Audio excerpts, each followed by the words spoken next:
Jeff, it's great to see you. How you doing? Hey Morgan, good to see you.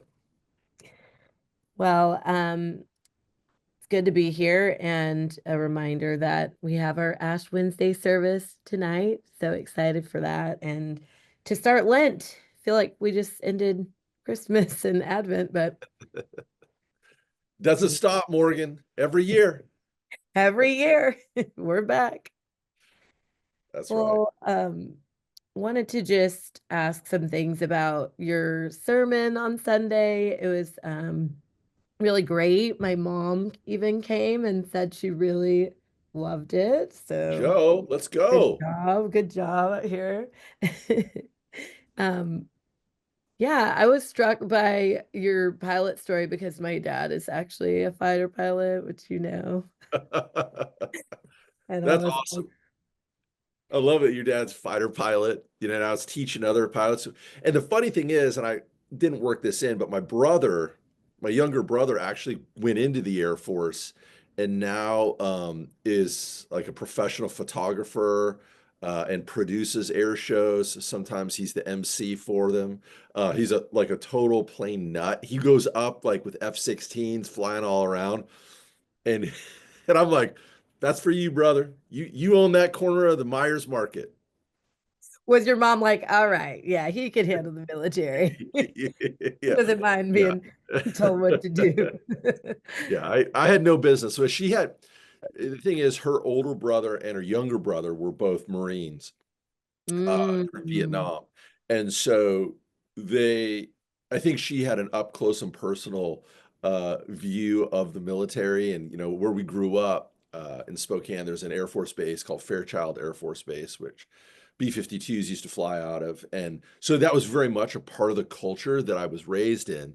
And I think my mom clearly could early on clearly recognize that that was not maybe the best setting for my personality. As parents often do, right? Yeah. Like I've gone through all kinds of desired jobs, but I always wanted to be a journalist or like a writer. So Well, I that's yeah, and you can still write as a pastor, so that's good. I You can do still love to write. do that on the side. I love it. What's funny though is so in college I shadowed at WSB TV or like the Channel 2 Yeah. and I like got brought on this very depressing story as our many local news stories. And then I realized they had to work holidays and they got paid not a lot. In the beginning, I was like, "Psh, I'm not doing that. I don't want to be depressed. I don't want to get underpaid. I don't want to work holidays." So it's just funny. Then you're like, I'll become a pastor. God has a sense of humor. Yes, God does. But I Yeah. really loved what you were sharing on Sunday about how we kind of like see ourselves one way, and then the people in our lives can sometimes gently, sometimes not gently help kind of guide us toward seeing ourselves in a more accurate light. Yeah, and I think this is something we have to wrestle with as human beings our entire lives. And this is not something that like that was the other thing. It wasn't like, oh, I'm not gonna be a fighter pilot. Now I know who I really am. But this is a Mhm. constant kind of conversation with myself of discerning who has God created me to be, both my giftings, my weaknesses, but then also calling me to step out in faith um, Mm. in various ways. And so, for instance, like for me, um, I just think the fighter pilot thing is kind of funny because I think a lot of people have that. But we're raised in a culture often where the message we get as a kid is you can be anything you want to be. Yeah. And that's not true, right? If I could be anything, I would have been Michael Jordan. But I do not have a 48-inch vertical leap. I'm not 6'6". I'm not insanely competitive. Like there's just certain things that I'm not hardwired like that. Okay. Hmm. I'm competitive, yeah, but not like Michael Jordan. And so, and recognizing that fact is kind of difficult if we've been given this message that we can be anything we want to be, right? Right. And so, and like, I think most of our society, is set up to market to us to get us to aspire to be something we're not. So it's Hmm. to buy the new clothes, the right makeup, the right car, the and in buying that in consumer capitalism, that says something about me. And Hmm. and we all know this, if we go down that path, cars never enough. The makeup never makes me beautiful enough. The clothes don't fit. And even if they do fit for long, they won't fit for long enough. Like all these things won't satisfy and satiate our desire to become something we're not. And so I think to look in the mirror and have a real good sense of self and who I am is Hmm. really important to withstand the temptation to try to pursue that identity through the consumption of stuff. Mm. So And so true. and we didn't really go down that path, but that's some of in the back of my mind what the implications are for and the importance of coming to recognize who I am. Yeah. Yeah. I mean, I think of some people I know who are, they've um gotten in situations where they're house poor or like paying these like huge premiums on their cars, and they're like trying to keep up with what they feel like other people at their age or in their life stage are doing. And it's like they can't get out of that cycle because it just, the target keeps moving. Yes. I remember like my wife has this saying, she says, play to lose, you win. And by that she means like if you don't try to get in the rat race and you say, I lose, I can't win at it, then you actually win by like not buying in to the race of whether it's beauty, wealth, power, fame. Um, and all of us probably, I think about like social media. Okay. I remember when I first got my Instagram account. Oh man, I'm going to be an influencer. I'm going to get thousands and thousands of followers. Uh, and and I didn't. A, B, I got exhausted trying to be witty, clever. I was looking at how many likes did I get? How many people hit the heart on the little below the little picture? Why have only 15 people? Come on, people, come on, and it's just like all of a sudden I was mentally exhausted. I was like, Right. this is not. And the people that do it for like a profession, I have no idea how they maintain their sanity. Me either. I'm like exhausted just talking about it.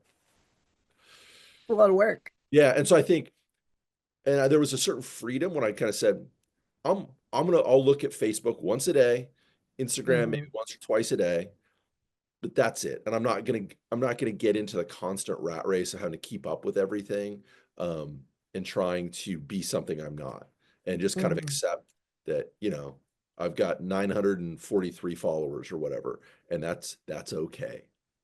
942. Some following. Just kidding, just kidding. Um, no, that's so real. That's so real. Like, how did you get to that point where you were able to like see yourself more clearly, recognize the areas you were kind of trying to get in the rat race and be able to walk those back? Like, was it people in your life or like resources you used? Well, I mean, okay, a couple things. So I'm regularly in therapy. So I go to a therapist where I talk about a lot of this stuff, my emotions, how I feel, my if I'm exhausted, why am I exhausted? Am I not taking care of myself? Um, Mm. in I think about I try to have a realistic view of, my finances, how I spend my time, my friendships, my relationships with my family. My wife is a very straight shooter. Like, if I'm stepping out of line or, not living up to the values she knows that I have for myself, um, that was she'll call me on it. I also am blessed to have great friends and I think colleagues at work who say, Jeff, you don't need to be going in this direction. Mm. We need you, we don't need you meddling over here micromanaging. We need you micromanaging your sermon on Sunday. Like, and so that's been really important. But Hmm. then I was thinking about like, okay, that's kind of when I talk about who God has created us to be, that's kind Hmm. of what I'm thinking about, like internally. But now Right. let's think about what God calls us to do. I was thinking, I have three kids, 6 and under. I know you have two, kind of in a similar situation. Hmm. And we didn't have our first child till I was 40. Okay. Which is, I think even today is later than most people. And I would think to myself, I'm like, my goodness, I see why people should have kids in their 20s. I'm True. exhausted. Okay. Well, there was a real fear that I had about having children. Would I be a good Mm, parent? I don't, I don't necessarily think I'm like, I'm not the person you would put into children's ministry or to do the children's sermon, or, that's just not what I think, like, what I was created to do internally. mhm. But at some point, I remember having conversations with several folks, and they said, Jeff, you will never feel ready for it. If you're going Yeah. to do it, and you'll figure it out along the way. But Hmm. don't feel like, oh, I become such and such a person, now I'm ready. Yeah. And I think, like, when I think about God's call, it was a real calling to step out in faith to say, I'm going to have to become somebody that I haven't been previously, Hmm. right? Like, in many ways, I saw it as a vocation, a calling to become a parent. I'm going to have to become more patient, more generous with my time, less selfish, um, less me focused. Um, I'm going to have to care about so much more than just myself or just Right. my partner. And I think for me, that was a real turning point of, okay, who has God created me to be? Now, who is God calling me to be? Right. Call draws out the seeds of what I've been created to do, but then it's supposed to bear fruit in ways that I have not bore fruit in the past. And I think that that's maybe a helpful way to think of um, uh, how has God created and called me to be, and to just That's really discern good. those gifts and those callings. Yeah, that's really good. Yeah, thinking about that calling piece, I do think God always seems to kind of call us and then like ready us along the way. But if we don't take those steps of faith, and take those risks of stretching beyond what we've seen or experienced before, we do miss out. Yeah, I think about the cliche, the aphorism, uh, God does not call the qualified, but qualifies the called. Uh, Yes, there's a reason it's a cliche, right? Because it's true. it's true. And we have to have faith that, and that's what part of faith is. It's believing in the unseen. It's that you can do stuff and become stuff that you previously haven't done, and there's very little evidence that maybe it will come to pass. And so you got to step out there and take Mhm. that leap. That's why I love Soren Kierkegaard. It was really funny. I was at the Roswell Rotary meeting last week, and there's an exchange program where like high school students will go to a place in the world, and then they'll send their exchange folks. And the Roswell Rotary exchange student, she's from Denmark, and I look at her and I goes like, "Oh, you're from Denmark." I said, are you a huge Soren Kierkegaard fan?" And she goes, "Who?" Oh, you're like, oh, I was like, girl, he's like the most influential Danish man to ever live. Come on. And but one of his great ideas that I've always loved is that the Christian is called to be the knight of faith, Knight, the knight of hmm, faith, to step out in faith into the darkness to become who God has created and called us to be. And much of his writing is about, I mean, this is why he's one of the founders of what we call existentialism, that i hmm, that I find meaning in my existence, right, as a hmm. human being being called out. Um, and so that's one of the reasons I love Kierkegaard so much, is because his call to step out, especially to step out and love in a way with our lives that we may not have thought possible, but we can do that because God first loved us. I love that image because I feel like the image of a knight is like has the courage and all the things, but also it's very communal and Mhm. involves like previous leaders kind of like knighting you of like you're kind of sent out. It's very Yes. beautiful image. Yeah, and you're part of a tradition. You're part of, Yeah. so Very yeah. Presbyterian ordination, That's right.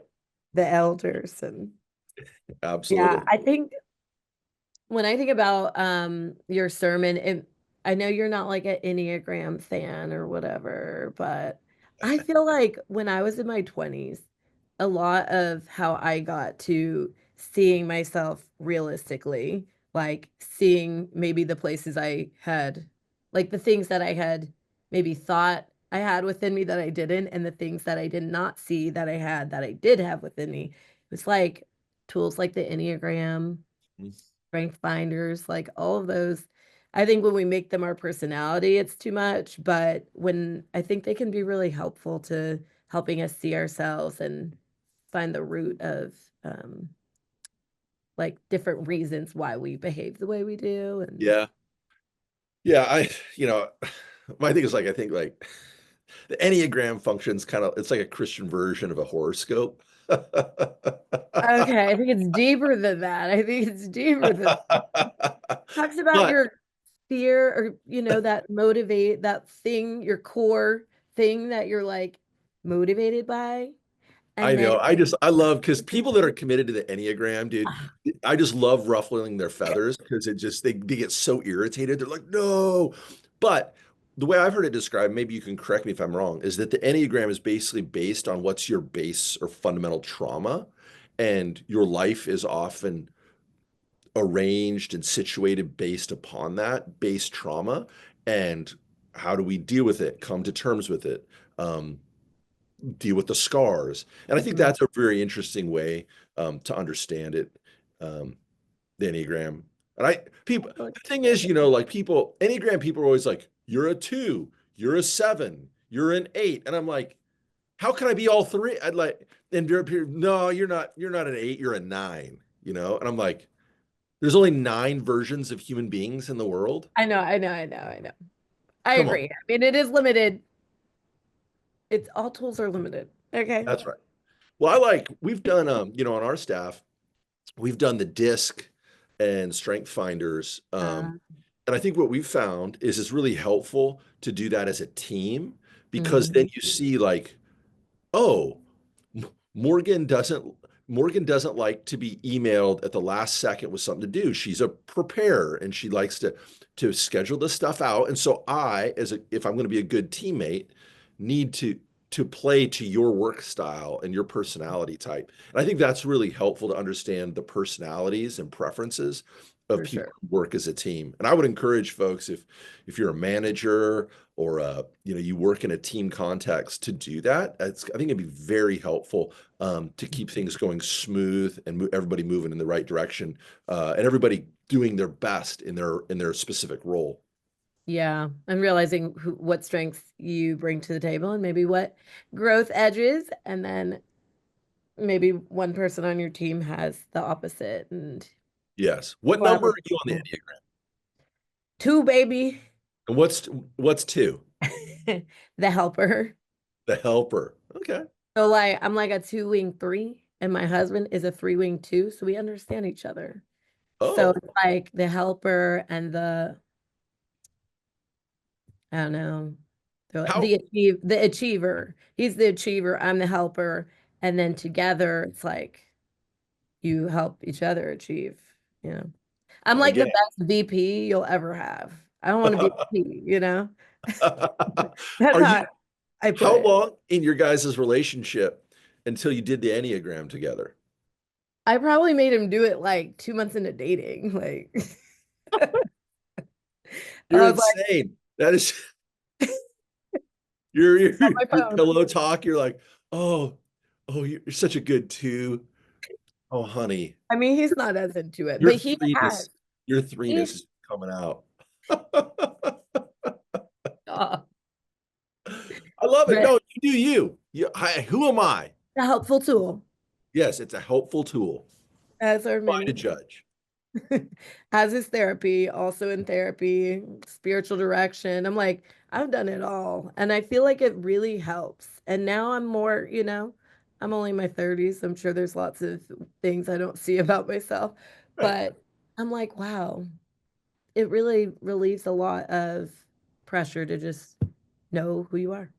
right. And And I think and and who we are changes based on context, right? yeah, And the things, and this is why it's got to be an ongoing conversation with oneself, is because the things, let's say, for instance, when I was doing college ministry, Mhm. the things that were required of me were very different than what are required of me now. And Mhm. like, I had to, I mean, a simple one would be like, I did like, I think it was like a 10 o'clock PM Bible study because college students were like, well, this is when we're free to do it. And so Oh, I'd get home at like 12:30, 1 o'clock. And I'm like, but I had to do it because that's when people could show up. And right. so I had to rearrange my life at the time to make that happen. And now I can't imagine doing that. Like it just would be impossible. But that Yeah. was what was required of me. Now I got to do a 7 a.m. Bible study. And I'm like, good Lord, it's early. And the men are there. I want you to know I have been sending some new guys your way. So Thank I you. think, they might miss, a couple, the alarm clock's not going off. But I mean, it's a good group of guys. It So is a fantastic group. We have fucking usually in. about 15 to 20 on Zoom online. So, being present in the room is not required. And then we have about 25 in the room that usually come. And Remind it's us of the day. boisterous, really funny group of guys that really care about each other. But we have a lot of fun laughing and learning from scripture, which is really fun to do in community. Remind us of the day that is. It's on Tuesday mornings at 7 a.m. and then I do a Tuesday morning 10:45 Bible study as well. And they all meet in Alderman CD. AD. I always AD. forget which. Is it AB? Yep. Yeah, see. I've been Bad here time. years and I still can't remember if the things I can remember and then the things I can't are Soren just Kierkegaard's like really deep cuts. And I know, and then it's like I can barely remember my address to like get home. Yeah, there's only so much. only so much we can do. Yeah. Well, What any were you gonna last say? thoughts? Yeah, so I think hopefully people have really enjoyed the sermon series "In God We Trust," and I think like th- this is the kind of series that like I hope I really wanted it to be grace filled in the sense that we're never going to get to the end of the road where we put a bow on it and say, "Oh, I've figured my life out and I will never um, worship anything other than God again." Yeah, I only trust in God now. Exactly. I'm good. And I think it was John Calvin, who said the human heart is like an idol factory, and that Yeah. we're just constantly coming up with new things to love and desire too much. And Augustine would always say that the point of human life, in many ways, is to love the right thing to the right amount or the right degree. Hmm. And I think that thinking about what we love and how we love is really important to flourish as a human being. I would recommend, what's that book? Oh, it's called You Are What You Love by James K.A. Smith, who's a professor at Calvin College. You Are What You Love. He's got a much bigger book called Desiring the Kingdom, a trilogy, but the You Are What You Love is a shorter book and accessible for a general audience. And he's a really wonderful writer, very insightful. And I'd highly recommend that for folks if people want to explore more on these themes. Thank you. It's been a great sermon series. I've really enjoyed it. People I've talked to loved it. You hit Thanks, Morgan. I a lot of appreciate that. our cultural idols here and made all of us self-examine. So thank you. Yes. Well, thank you. Well, I want to give a little plug for this Sunday. We're going to shift into Lent, and which is this liturgical season of self-discernment, reflection, generosity, and we're going to be looking at legacy, honoring our past, investing in our future as we launch into the first capital campaign we've done in 17 years. And we're going to be looking at a passage from Genesis 23. And I'm really excited because I've never preached on it. I've never even read much about it. But I came across and I thought this would be really fun to kick off the capital campaign with. And it's got the most elaborate description of the purchase of land in the Old Testament. Okay. And so it's very interesting. We're going to get a little negotiations. We're going to get uh, honor, what honor means. What does it mean? How does land function in the Old Testament? What does it mean to be people of the promise? And yet the promise is not here yet. It's not arrived. We're living in faith that the promise will one day come true. And so it's going to raise all these questions as we are people who are living in the time between the times, that we feel anxiety, our dreams haven't come true in many ways. We're, some of us are despairing at certain things. So what does it mean to be people of the promise and not yet hold on to the promise in our hands, but it's still a future reality? So it's going to be great. I encourage people to come out. Looking forward to it. Thanks, Jeff. Thanks, Morgan. Have a great week. You too. Bye. All right. Bye-bye.